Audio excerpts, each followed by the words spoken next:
Think about the phone you are holding, the seamless glass, the brilliant display, the incredible speed. It's like magic. But the beating heart of this machine lies in the darkest earth imaginable. I want you to look at this photo. It is 1904. We are in the Congo. This is Nsala. In front of him lie a severed hand and foot. They belong to his daughter, Boali, who was just 5 years old. Because Nsala couldn't meet his rubber quota that day, his civilized overseers made him pay the ultimate price. Rubber is gone now, replaced by something else. But that same terror has shapeshifted, and it still haunts these lands today. Today, we are going to talk about who really pays the bill for our modern world. At the turn of the 19th century, the world was undergoing a revolution on wheels. From bicycles to the newly invented automobile, the hunger for rubber was insatiable.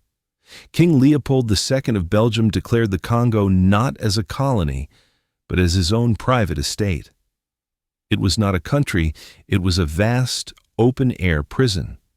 The system was ruthless. Soldiers would descend upon villages, taking women and children hostage first. The ultimatum given to the men was simple. Go into the forest and fill your baskets with rubber. If you fail, you will never see your wife again. Those rubber vines were watered with human blood. Because ammunition was precious, wasting bullets was forbidden. For every bullet fired, soldiers were required to present proof to their commanders, a severed right hand. Baskets filled with severed hands. This was the fuel that kept Europe's first rubber wheels turning. One of the witnesses to this savagery was a young ship captain named Joseph Conrad. What he saw seared such deep scars into his soul that he penned one of the darkest works in world literature, Heart of Darkness. As Conrad navigated the Congo River, he watched the mask of civilization crumble away. In his book, he echoes that famous cry, "The horror, the horror." He was not alone. Literary giants like Mark Twain and Arthur Conan Doyle waged war on this brutality with their pens.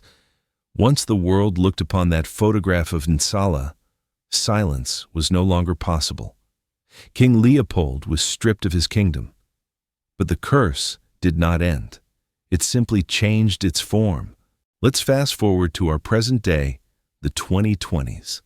We no longer crave rubber, but rather the new oil, cobalt. Your electric cars, your laptops, and the very phone you're watching me on, their lithium-ion batteries cannot function without it. And 70% of the world's cobalt reserves are still found in the very same place, the Congo. Perhaps no one is severing hands today, but a modern system of slavery exists, euphemistically called artisanal mining. While giant tech companies broadcast clean energy advertisements, tens of thousands of children descend meters underground, digging with their bare hands without protective gear amidst toxic dust. Just as their grandparents were driven into the jungle for rubber a century ago, today their grandchildren are forced into pits for cobalt.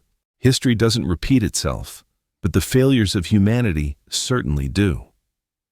Yesterday, blood was spilled for rubber tires. Today, it is spilled for our green energy and our digital world. We may not be able to, or want to, abandon technology, but we have a moral obligation to know the true cost of our comfort. The heart of darkness still beats in that very soil. When your phone warms in your pocket, when you feel the heat of that battery, remember Nsala, remember Boali, and remember the children digging in those pits today. Because knowledge is the catalyst where change must begin. For more forgotten pages of history, don't forget to subscribe to Bibliona,